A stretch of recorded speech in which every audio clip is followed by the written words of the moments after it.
Informativo do STJ número 717, publicado em 16 de novembro de 2021.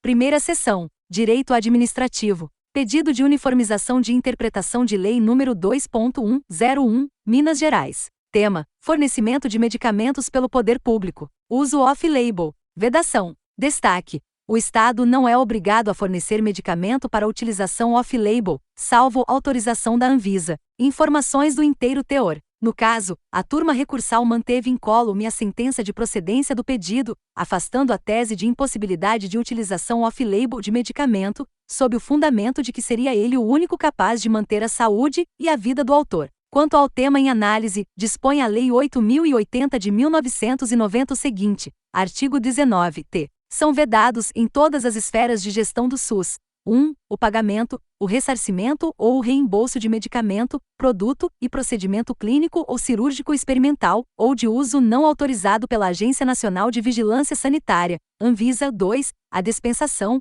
o pagamento, o ressarcimento ou o reembolso de medicamento e produto, nacional ou importado, sem registro na Anvisa. Por seu turno, a primeira sessão deste Superior Tribunal, no julgamento dos embargos de declaração no RESP 1.657.156 Rio de Janeiro, submetido ao rito dos recursos representativos de controvérsia repetitiva, ao interpretar o mencionado dispositivo legal, firmou a compreensão no sentido de que o requisito do registro na Anvisa afasta a possibilidade de fornecimento de medicamento para uso off-label, salvo se assim autorizado pela referida agência reguladora. Nessa toada, o referido julgado fixou a seguinte tese: a concessão dos medicamentos não incorporados em atos normativos do SUS exige a presença cumulativa dos seguintes requisitos: 1. Comprovação, por meio de laudo médico fundamentado e circunstanciado expedido por médico que assiste o paciente, da imprescindibilidade ou necessidade do medicamento, assim como da ineficácia, para o tratamento da moléstia, dos fármacos fornecidos pelo SUS.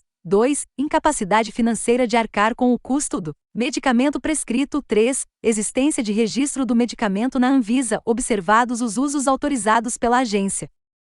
Direito Administrativo. Embargos de divergência em RESP 1.770.495, RS. Tema: mandado de segurança. Direito à compensação. Declaração. Súmula 213 do STJ. Valores recolhidos anteriormente à impetração não atingidos pela prescrição. Aproveitamento. Possibilidade. Destaque: a pretensão em mandado de segurança que visa exclusivamente a declaração do direito à compensação de eventuais indébitos recolhidos anteriormente à impetração, ainda não atingidos pela prescrição, não importa em produção de efeito patrimonial pretérito, aproveitando apenas o valor referente a indébitos recolhidos nos 5 anos anteriores ao manejo da ação mandamental. Informações do inteiro teor. No acórdão embargado, a segunda turma, ponderando o entendimento sedimentado na súmula 271 do STF, que veda a concessão de efeitos patrimoniais pretéritos ao mandado de segurança, manteve o acórdão recorrido que indeferir o pedido de declaração do direito de compensação dos indébitos recolhidos nos 5 anos anteriores à data da impetração, limitando a declaração do direito à compensação apenas para o aproveitamento dos pagamentos ocorridos posteriormente à impetração do vrito. Já o aresto paradigma, da primeira turma,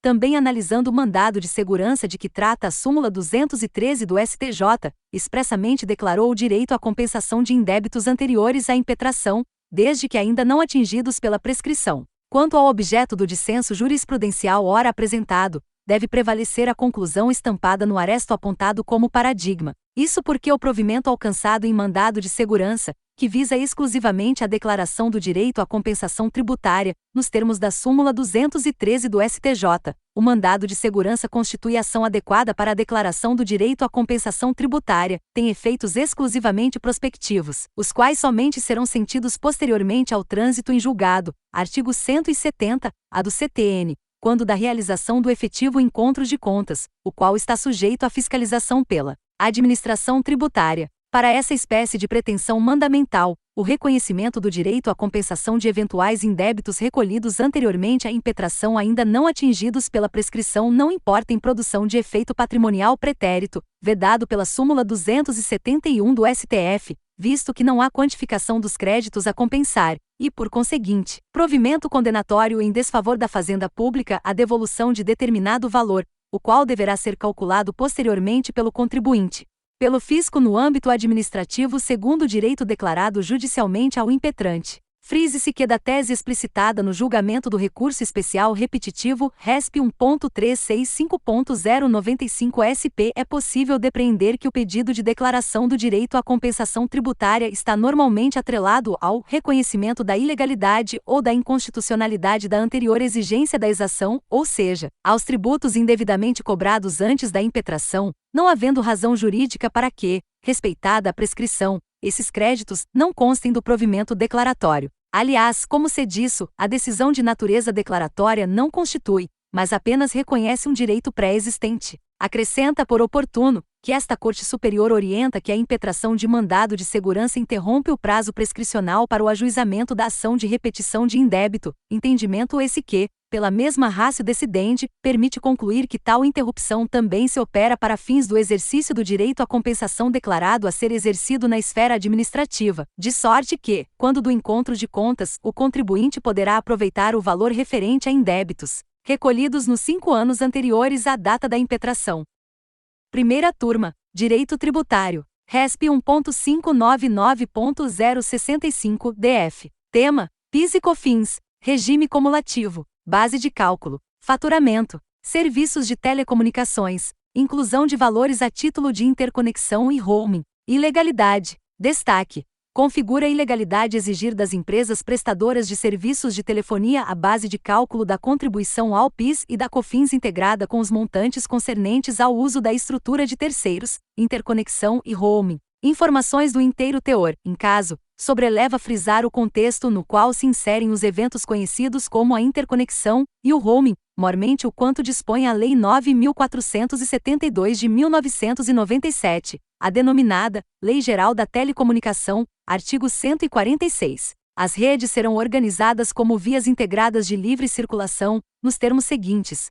1. É obrigatória a interconexão entre as redes, na forma da regulamentação. Por sua vez, a Resolução 693 de 2018, da Agência Nacional de Telecomunicações, Anatel, Regulamento Geral de Interconexão, define tal ocorrência em seu artigo 3º, inciso 3, verbis, ligação de redes de telecomunicações funcionalmente compatíveis, de modo que os usuários de serviços de uma das redes possam comunicar-se com usuários de serviços de outra ou acessar serviços nela disponíveis. Quanto ao roaming, itinerância, pode-se consignar que se trata de vocábulo empregado em telefonia móvel, e aplicável, igualmente, a outras tecnologias de rede sem fio, sendo o termo relativo à capacidade de um usuário de obter conectividade em áreas fora da localidade geográfica de registro, é dizer, conseguindo acesso por meio de outra rede onde é visitante, a qual possa pertencer a diferente operadora. Dessa forma, a atuação empresarial, no ambiente da política regulatória nacional dos serviços de telecomunicações, com inevitável compartilhamento de estrutura,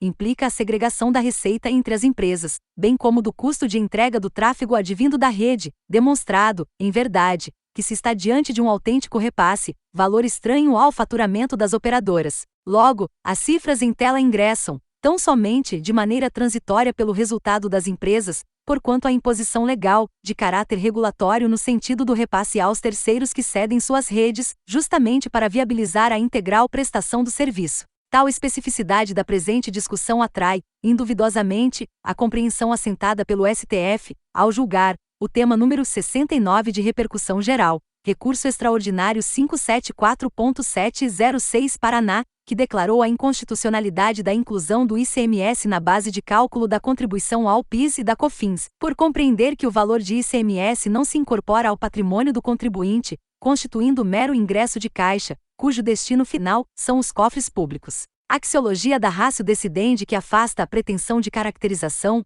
como faturamento, de cifras relativas à interconexão e ao roaming, as quais obedecem à sistemática própria do serviço público prestado pelas empresas do setor. Daí porque equivocada a afirmação segundo a qual seria necessária expressa previsão legal para excluir os valores em discussão da base de cálculo de tais contribuições. O apontado montante, como salientado, não pertence ao universo do faturamento, mostra-se alheio a ele, e, desse modo, como decorrência lógica, desbordando de sua materialidade, dele não precisa ser excluído, pois se cuida de não incidência das exações. Em consequência, a interpretação do fisco que qualifica as quantias de interconexão e roaming como receita financeira revela-se inidoneia para efeito de inseri-las no conceito de faturamento e, assim, integrá-las à base de cálculo da contribuição ao PIS e da COFINS, porquanto inafastável caber somente à lei e à disciplina da base de cálculo de tributos. Segunda turma. Direito Tributário. RESP 1671357, São Paulo. Tema: Operação Simbólica de Câmbio. Conferência Internacional de Ações de Sociedade Estrangeira no Aumento de Capital Social de Empresa Brasileira. IOF. Incidência. Destaque: o IOF incide nas movimentações decorrentes das operações de Conferência Internacional de Ações de Sociedade Estrangeira no Aumento do Capital Social de Empresa Brasileira. Informações do inteiro teor. No caso analisado, por exigência do Bacen, o contribuinte realizou contrato de câmbio, nos termos do item 10, da Circular número 3.491 de 2010, antigo artigo 9º do Regulamento anexo à Circular Bacen número 2.997 de 2000, para viabilizar transformações empresariais realizadas por si e por suas acionistas. Tais contratos permitem ao Bacen controlar as ações nominativas que entraram e saíram do país exclusivamente para integralizar capital de empresa estrangeira. Sendo assim, resta evidente que o contribuinte realizou oferta de ações no exterior, a fim de captar determinada quantia em moeda estrangeira. É o que basta para caracterizar a operação de câmbio que se sujeita tanto ao IOF quanto à CPMF, consoante a jurisprudência desta Casa, nesse sentido. RESP 1316221SP, segunda turma, relator ministro Mauro Campbell Marques, julgado em 15 de dezembro de 2015. As razões de decidir do precedente citado, muito embora referentes à incidência da CPMF, e não especificamente ao IOF, em tudo se aplicam ao presente caso, mormente porque construídas a partir do artigo 9º do Regulamento anexo à Circular Bacen número 2997 de 2000, o qual foi substituído justamente pelo item 10, da Circular Bacen número 3.491 de 2010, que trata do mesmo tema de idêntica forma. Sendo assim, ambos os casos tratam de operações simbólicas de câmbio realizadas por exigência do Bacen, operação simbólica de câmbio, implicando integralização de ações de empresa brasileira com novas ações de companhias estrangeiras.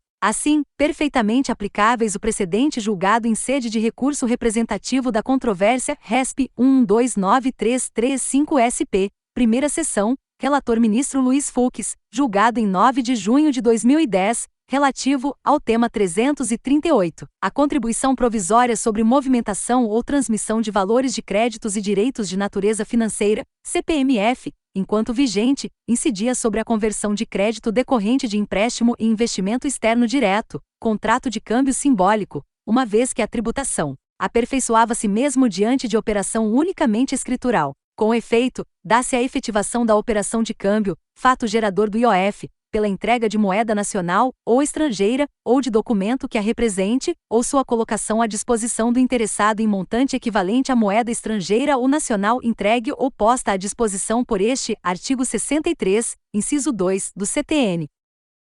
Terceira turma. Direito Civil. RESP 1787026, Rio de Janeiro. Tema: Condomínio edilício. Empregado. Evento danoso fora do horário de expediente. Ato em razão do trabalho. Responsabilidade civil. Caracterização. Destaque: o condomínio edilício responde pelos danos causados por seus empregados mesmo que fora do horário de expediente, desde que em razão do seu trabalho. Informações do inteiro teor. A responsabilidade civil, via de regra, é por fato próprio, comissivo ou omissivo, atribuindo-se ao próprio agente causador do dano a obrigação de indenizar os prejuízos sofridos pelo lesado. Artigos 186 e 927 do Código Civil. Eventualmente, porém, o ordenamento jurídico atribui a uma terceira pessoa, natural ou jurídica, a responsabilidade civil pelos fatos praticados pelo autor do dano, sendo essa modalidade, denominada de responsabilidade civil pelo fato de terceiro ou pelo fato de outrem, regulada, especialmente, no artigo 932 do Código Civil. Nesse contexto, a parte final do enunciado normativo do inciso 3 do artigo 932 do Código Civil,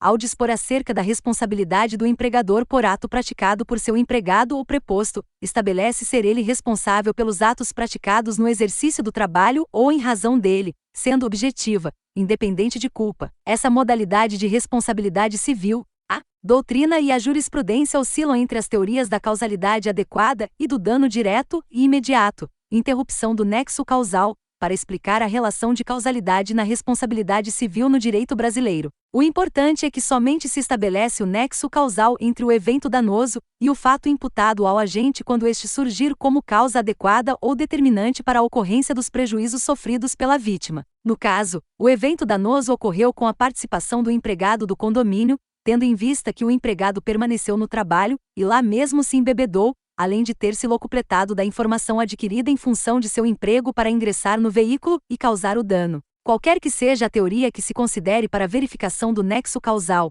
equivalência dos antecedentes, causalidade adequada ou dano direito e imediato, deve-se reconhecer que os fatos imputados ao condomínio estão situados no âmbito do processo causal, que desemboca na sua responsabilidade, sendo causas adequadas ou necessárias do evento danoso.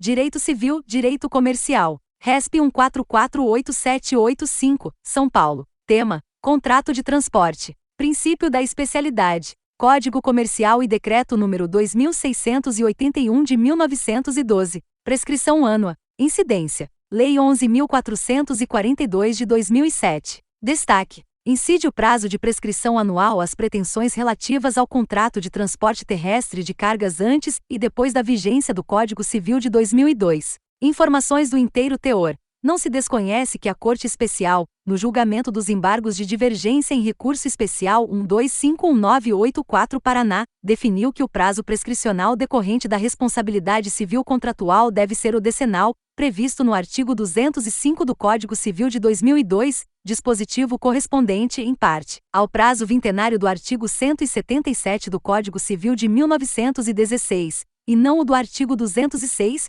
parágrafo 3º, inciso 5, do Código Civil de 2002, cuja aplicação ficou restrita aos casos de responsabilidade civil extracontratual. Entretanto, nesse mesmo julgado, em observância ao princípio da especialidade, ficou ressalvada a incidência de prazo diferenciado para hipóteses legais específicas. Para as pretensões decorrentes de contratos de transporte de cargas havia previsão legal específica de prescrição, artigo 449, parágrafo 2º e 3º, do Código Comercial e artigo 9º do Decreto 2681 de 1912. No caso concreto, o contrato firmado verbalmente entre as partes tem natureza jurídica de contrato de transporte, o que atrai a incidência do prazo prescricional anual conforme os artigos mencionados. A realidade socioeconômica dos contratos de transporte é mais dinâmica e, por esse motivo, mais exíguos os prazos de prescrição estabelecidos contra as empresas transportadoras. Tanto é verdade que a nova legislação que dispôs a respeito do transporte rodoviário de cargas, unimodal, portanto, a Lei 11.442 de 2007, optou por retornar, depois de um período sob a regência do Código Civil de 2002, à sua redação, a prescrição anual para as pretensões à reparação pelos danos relativos aos contratos de transporte. Nos seguintes termos: artigo 18. Prescreve em 1 ano a pretensão à reparação pelos danos relativos aos contratos de transporte, iniciando-se a contagem do prazo a partir do conhecimento do dano pela parte interessada. Direito Processual Civil, RESP 19339597, Roraima. Tema: Ação de interdição. Artigo 750 do CPC de 2015. Petição inicial. Laudo médico. Documento necessário à propositura da ação. Impossibilidade da juntada. Flexibilização admitida. Princípio do acesso à justiça. Audiência de justificação. Cabimento. Destaque: o laudo médico, previsto no artigo 750 do CPC de 2015 como necessário à propositura da ação de interdição, pode ser dispensado na hipótese em que o interditando resiste em se submeter ao exame. Informações do inteiro teor. De início, embora não haja dúvida de que o artigo 750 do CPC de 2015 alçou o laudo médico a ser apresentado pelo requerente ao posto de documento necessário à propositura da ação de interdição, não se pode olvidar que esse mesmo dispositivo legal ressalva, expressamente, a possibilidade de o referido documento ser dispensado na hipótese em que for impossível colacioná-lo à petição inicial. No caso, a alegação de que a petição inicial veio desacompanhada de laudo médico em virtude da recusa do interditando em se submeter ao exame a partir do qual seria possível a sua confecção revela-se plausível no contexto em que, em princípio, a interditanda reuniria plenas condições de resistir ao exame médico. A esse respeito, sublinhe-se que a juntada do laudo médico pelo requerente na petição inicial não tem por finalidade substituir a produção da prova pericial em juízo, expressamente mantida e obrigatória a teor do artigo 753, caput, do CPC de 2015. A importância e a indispensabilidade do laudo pericial na ação de interdição, aliás, já foram reconhecidas em precedente desta Corte, no qual se consignou que o laudo pericial não pode ser substituído por mero relatório médico, especialmente quando há divergência entre o conteúdo do relatório em confronto com os demais elementos de prova produzidos no processo, concluindo-se que, nas hipóteses de interdição, é imprescindível que o exame médico resulte em laudo pericial fundamentado, no qual deverão ser examinadas todas as circunstâncias relacionadas à existência da patologia do interditando, bem como a sua extensão e limites. RESP 1685826 Bahia, terceira turma, publicado em 26 de setembro de 2017. Daí porque se percebe que o laudo médico exigido não deve ser conclusivo, mas, ao revés, apenas tem o condão de fornecer elementos indiciários, de modo a tornar juridicamente plausível a tese de que estariam presentes os requisitos necessários para a interdição, e assim, viabilizar o prosseguimento da respectiva ação. Isso se reflete, evidentemente, no grau de rigor ou de flexibilidade do julgador em relação à exigência legal. Se se trata-se de um documento indispensável à decisão de mérito, deveria o julgador ser mais rigoroso, mas, por se tratar de documento necessário à propositura da ação e ao perfunctório exame de plausibilidade da petição inicial, deve ele ser mais flexível, justamente para não inviabilizar o acesso à justiça. Sublinhe-se ainda que antes de extinguir o processo sem resolução do mérito, é sempre desejável que o julgador leve em consideração as especificidades da causa e o contexto social em que se inserem os litigantes. Finalmente, anote-se que, na hipótese, diante da inexistência do laudo médico, pleiteou-se na petição inicial a designação de audiência de justificação prévia, nos termos do artigo 300, parágrafo 2º, do CPC de 2015, o que foi negado, a despeito de se tratar de providência suficiente para impedir a extinção do processo sem resolução do mérito. Com efeito, é bastante razoável compreender que, na ausência de laudo médico, deva o juiz, antes de indeferir a petição inicial, designar a referida audiência. Se inscreva no canal e ative o sininho para receber nosso conteúdo sempre de primeira mão. Compartilhe e curta bastante. Bons estudos!